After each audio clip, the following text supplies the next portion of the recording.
Trade talks are continuing to swirl surrounding the Milwaukee Bucks as new reports have surfaced regarding John Horst, and a wild report has come out revealing a very interesting trade. We're going to break down the exact trade, discuss the rumor, and also discuss what it can mean going forward. We're also going to break down Bobby Portis' performance thus far, as we have an article revealing that the Bobby Portis problem in Milwaukee might be bigger than a lot of fans expect. Stay tuned for all that in this episode, but before we get into it, folks, if you're part of the 83% who aren't subscribed to the channel, make sure to hit that subscribe button. This is the place to be for daily Bucks content, and we're on the road to 2,000 subscribers. Bucks are coming off a big win, and ironically, a win where Bobby Portis played absolutely phenomenally. We're going to dive into that a little bit later in the video, but before we get into that, I want to go over a couple of trades, and this is Blockbuster trade proposal sees Bucks shore up depth around star players. And again, these are reports and rumors, or these are rumors, sorry. There is some reports as well. Of course, we know the Bucks were linked in the past to Walker Kessler. There's been reports that the Bucks are actively shopping for players, and this new rumor dropped, and it's very interesting, and I wanted to bring it to you guys to see what your thoughts are in the comment section, because it's interesting in the sense of it does shore up a lot of problems. And here's the trade, and it's a pretty wild one, and I'm curious to see what you all think. We'll dive into it now. So the Bucks received Dorian Finney-Smith and Walker Kessler. The Jazz received Cam Thomas, Jalen Wilson, a first from the Bucks and a second from the Nets. So the Bucks are giving up a first, and then the Nets received Brook Lopez and so basically a couple firsts from the Jazz, or a first and a second, sorry. So if you're the Bucks, you're getting Dorian Finney-Smith and Walker Kessler for Brook Lopez and a first-round pick. That is basically the deal. And on the surface, I don't hate this deal at all. You're getting a starting center in Walker Kessler, and you're getting a starting caliber small forward / really power forward at this point in Dorian Finney-Smith. And we know that Dorian Finney-Smith at this point of his career is a winning player. There's no doubt about it. He is a winning player. We've seen that he's been very effective with winning teams. We saw him alongside Luka Doncic. Sorry, good Lord. Luka Doncic, we saw him alongside him. We've seen him, of course, now with the Brooklyn Nets in a less, not as big of a winning culture at the moment. But nonetheless, they're still doing Dorian Finney-Smith is still doing very good things.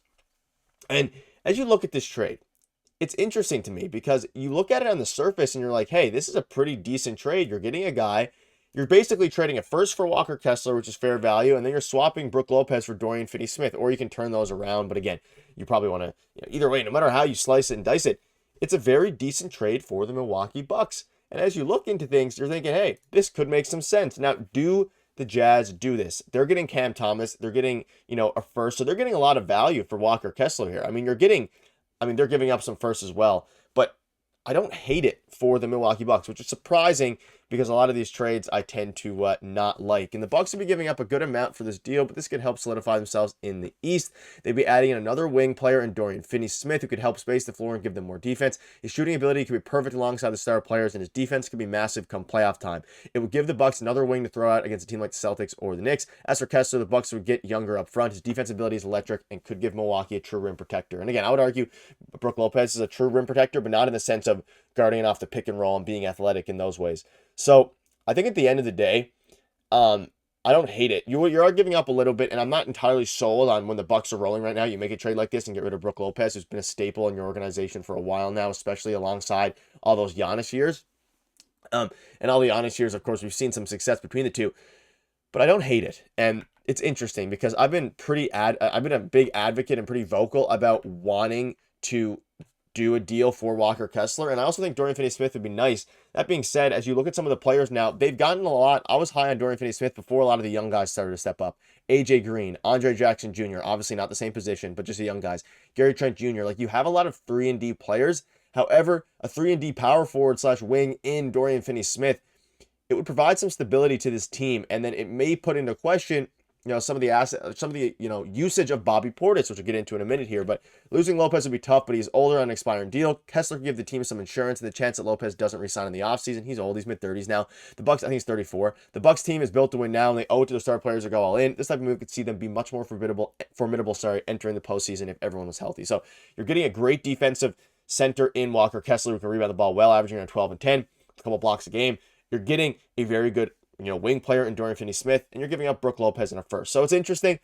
I would like to keep Brook Lopez. I do think Walker Kessler is probably the better fit going forward. With this trade, you'd be kind of hedging your bets because you're also kind of playing into the future with this deal, as well as, of course, Brook Lopez is a pending UFA after this year. So it's interesting. And if you do go ahead and pull the trigger on this deal, it then puts into question happens with Bobby Portis. And again, maybe Bobby Portis would still be your backup power forward, but now you have Dorian Finney-Smith, you have Walker Kessler if this deal goes through.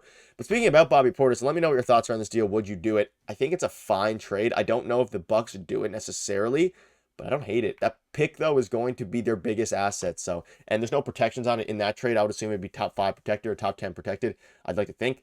The Bucks officially have a Bobby Portis problem. It's worse than expected this season. The so-called mayor of Milwaukee has been downright unplayable. Now, this is happening right as Bobby Portis has started to play very good, aka he had one good game, 9 for 10.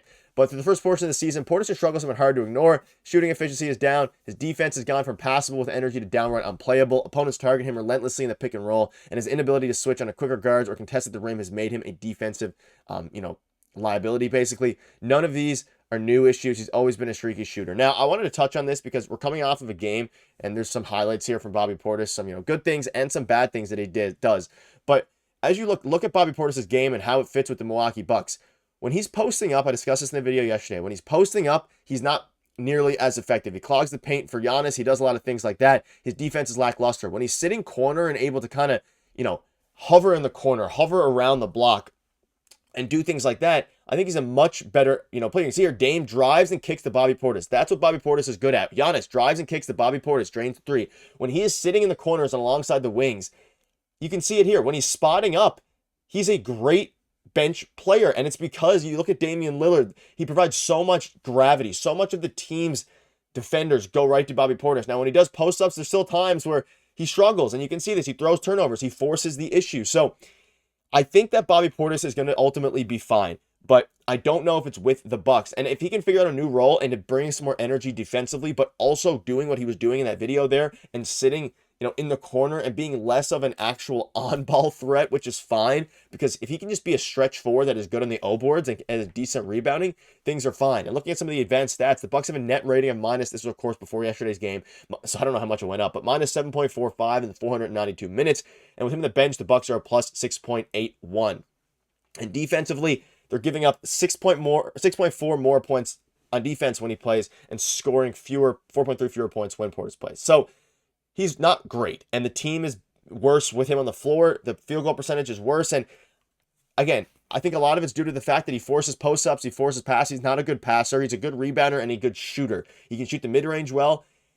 He's used to post-scoring, but when you have an extra threat like Dame, you have an extra threat like Giannis just driving in, and now with Chris Middleton coming back, you do not need Bobby Portis to be creating on the ball basically at all. Like at times when he's running with certain bench units, sure, but otherwise, keep doing what he's doing here, driving and just, let Dame drive, let Giannis drive, go downhill, and then kick it to Bobby Portis and do what he does best, which is swing the ball around and hit those threes. That is what's going to make him a useful player on this team and something that I think is going to be big going forward. Look, a Giannis post up, they double because all the defense goes to him. You kick it out to Bobby Portis, he bangs the 3. However, when he goes in the post against Dennis Schroeder, not a good passer. Throws it over Brook Lopez's head. And you can see here, look at Gary Trent Jr. Wide open, wide open, wide open. Bobby Portis doesn't see it. Shoots a contested mid. He misses it. So he may have made that one, but either way, he missed one shot in the night.